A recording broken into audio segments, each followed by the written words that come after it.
আমার জীবন হলো ভবের বাড়ি, দুঃখ নামে দিলা গাড়ি, জংশনে জংশনে গাড়ি থেমে থেমে যায়। যার আছে যত বেশি তারে দাও তত খুশি, অপার হয়ে বসে আছি শূন্যেরই ভেলায়। ও বিধি তোমার কি দয়া মায়া নাই। অনাথ আশ্রম থেকে কলেজ পাশ করে সুদীপ্ত আজ স্বনির্ভর। অলিভ শিখেছে বাউল। নতুন বছরের প্রাক মুহূর্তে কাইন্ড স্টেপের মানবিক মুখ। সুদীপ্ত দাস এই অনাথ আশ্রম থেকে পড়াশোনা করে স্নাতক উত্তীর্ণ হয়েছে। তার সঙ্গে হাতের কাজ শিখেছে। আজ শিলিগুড়ি নৌকাঘাটের কাছে সে একটি দোকান খুলেছে। কম খরচে লোকের মোবাইল কম্পিউটার মেরামত করে দিচ্ছে। সেই সঙ্গে চলছে চাকরির প্রচেষ্টা। নানা প্রতিবন্ধকতার সঙ্গে লড়াই করে সুদীপ্ত আজ সকলকে বার্তা দিচ্ছে জীবনে সমস্যা থাকবেই, কিন্তু হেরে গেলে চলবে না। আবার নবম শ্রেণীর ছাত্র অলিভ রায় অনাথ আশ্রম থেকে পড়াশোনার পাশাপাশি বাউল গান শিখেছে ইতিবাচক ভাবনার জন্য। শিলিগুড়ি টিকিয়াপাড়ার পরমানন্দ যোগানন্দ অনাথ আশ্রমে শনিবার সেই সব আবাসিক শিশু কিশোরদের হাতে গরম বস্ত্র, গ্লাস ও চামচ তুলে দেয় কাইন্ড স্টেপ নামের নবগঠিত এক স্বেচ্ছাসেবী সংস্থা।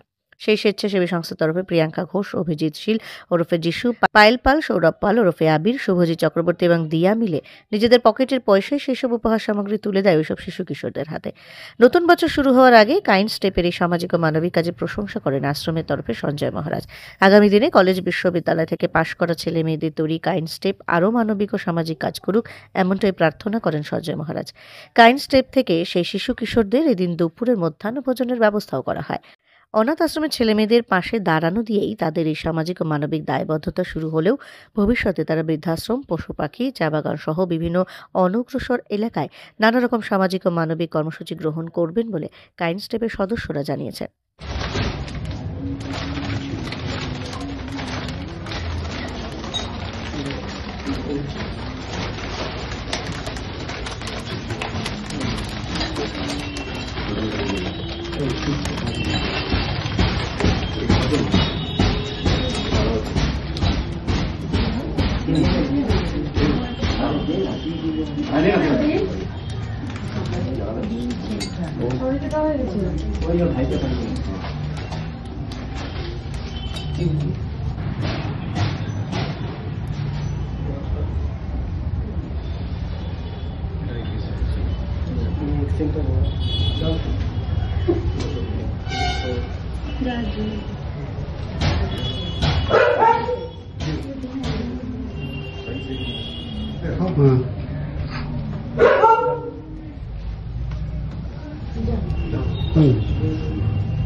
নমস্কার দর্শক বন্ধুরা,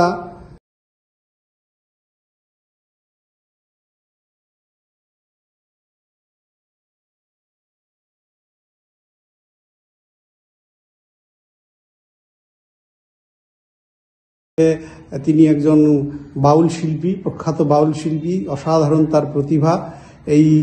এই আশ্রমে এই ছেলেরা সব থাকে, এখানে পড়াশোনা করে।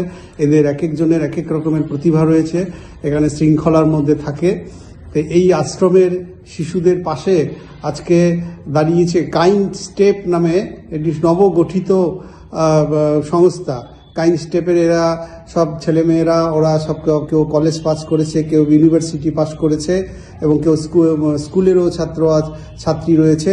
ওরা নিজেরা নিজেদের পকেটের টাকা খরচ করে আজকে এই কাইন্ড স্টেপ গঠন করেছে এবং ওদের প্রথম পদক্ষেপ নতুন বছর শুরুর মুহূর্তে যে এই আশ্রমের পাশে এই শিশু যারা এই অনাথ আশ্রমে থাকে, এই শিশুদের পাশে ওরা ওদের মানবিক এবং সামাজিক দায়বদ্ধতা পালন শুরু করলো এবং ওরা জানাচ্ছে যে আগামী দিনে ওরা আরও এই ধরনের বিভিন্ন রকমের সামাজিক এবং মানবিক দায়বদ্ধতা পালন করবে, যেটা খুব জরুরি। আমাদের মানুষের যে জীবন সার্থক করে তোলা, সেই সার্থক করে তোলা অর্থাৎ অন্যের পাশে থাকা, সে পশু পাখি হোক আর মানুষের জন্য হোক, বা যারা অনগ্রসর পিছিয়ে পড়া বা যারা একটু দুর্বল তাদেরকে মানে মনোবল বাড়ানো, এই মানসিকতা থেকে কাইন্ড স্টেপ অসাধারণ এক পদক্ষেপ। নতুন বছর 2025 সাল শুরু হতে যাচ্ছে, তার আগে তাদের এই উদ্যোগ। এখানে কাইন্ড স্টেপের এখানে রয়েছে যিশু, এখানে রয়েছে প্রিয়াঙ্কা, এখানে রয়েছে পায়েল, এখানে রয়েছে দিয়া, এখানে রয়েছে আবির, এখানে রয়েছে শুভজিৎ। এরা 6 জন মিলে আজকে এইরকম একটা উদ্যোগ। এখানে এই শিশুদের হাতে ওরা আজকে গ্লাস চামচ তুলে দিয়েছে, তার সঙ্গে শীতের কিছু পোশাক তুলে দিয়েছে এবং মধ্যাহ্ন ভোজনের ব্যবস্থা করেছে। একটা অসাধারণ মানবিক উদ্যোগ, সামাজিক দায়বদ্ধতা এবং মানুষের জন্য এই যে কলেজ পাশ করে, বিশ্ববিদ্যালয় পাশ করে, অতিক্রম করে বসে থাকা নয়, সমাজের জন্য কিছু করতে হবে। যে যার কর্মসংস্থান, যে যার পেশা, সেটা তো করবেই, কিন্তু তার পাশে এই যে সামাজিক দায়বদ্ধতা, এটাই সবচেয়ে জরুরি। আমার নাম অলিভ রায়। কোন স্কুল? ফণিভূষণ মাধ্যমিক বিদ্যালয়। এখানে কোথায় আছো তুমি? কোন আশ্রম?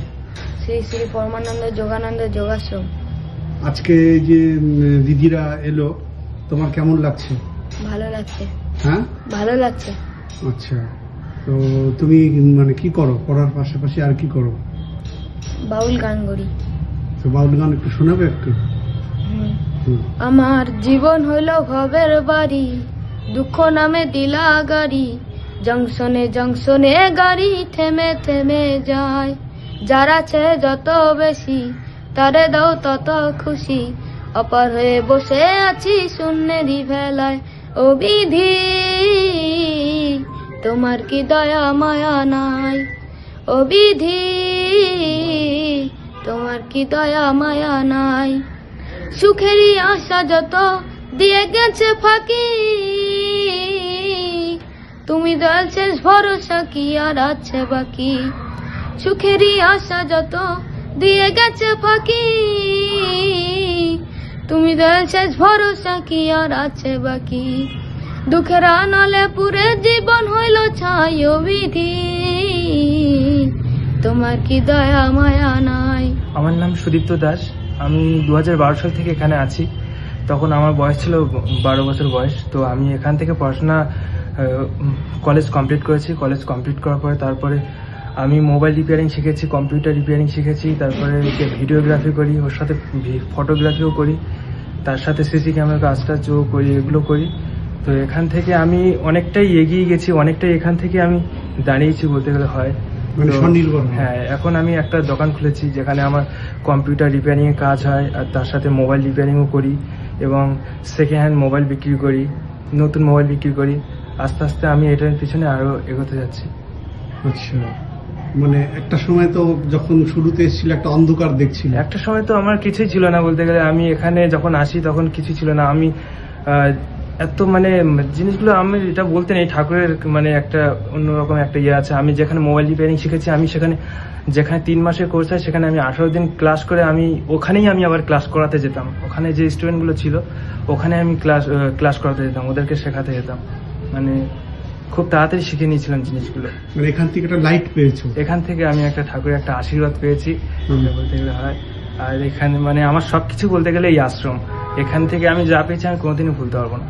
আর ফিল্মও তো তুমি নাকি তৈরি? হ্যাঁ, আমি শর্ট ফিল্মগুলো তৈরি করি, শর্ট ফিল্ম, তারপরে ভিডিওগ্রাফি যেসব শর্ট ফিল্মগুলো হয়, তারপরে মিউজিক ভিডিও, এগুলো আমি নিজে তৈরি করি। কোন কলেজ থেকে পাশ করেছো? আমি সূর্যসেন কলেজ থেকে পাশ করেছি। কিসে ছিল অনার্স সাবজেক্ট? আমার বাংলা ছিল। ও, অনার্স বাংলা অনার্স। হ্যাঁ। আচ্ছা, এখন কি পরিকল্পনা? এখন সরকারি চাকরির দিকেও আমি ইন্টারভিউ আছে, আমার 1 তারিখে ইন্টারভিউ আছে। তো দেখা যাক ভগবান কি করে।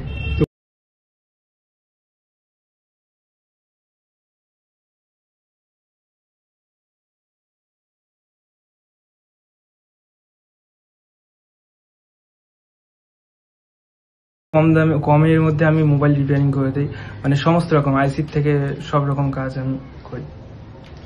আজকে এই যে কাইন্ড স্টেপ থেকে যে ওরা এসেছিল, হ্যাঁ, দিদিরা এসেছে, খুবই ভালো লাগছে এখানে আসার পরে। মানে কি বলবো, সত্যি অনেকটাই ভালো লাগছে। তুমি কি বলবে? আমি চাই দিদিরা যাতে এইভাবে আরো এগিয়ে যাক, মানুষের পাশে এইভাবে সবার পাশে এরকম করে মানুষকে হেল্প করতে পারে, এটাই চাইবো। আমি দিয়া দাস। আজকে এই সকল দাদা দিদির সাথে আমিও এসেছি এখানটায়। এখানে এসে। উনি আমি ফার্স্ট ইয়ার।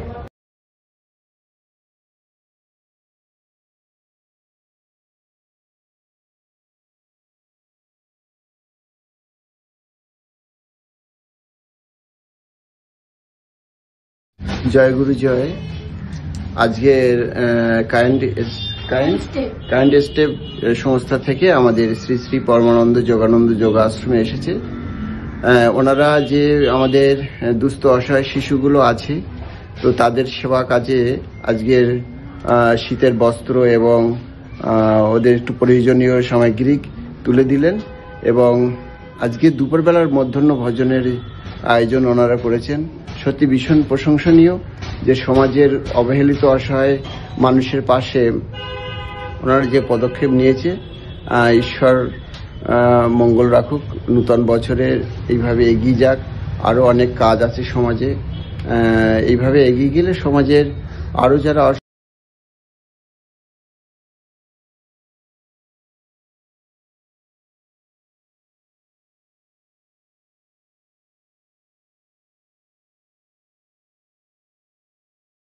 শুভজিৎ চক্রবর্তী।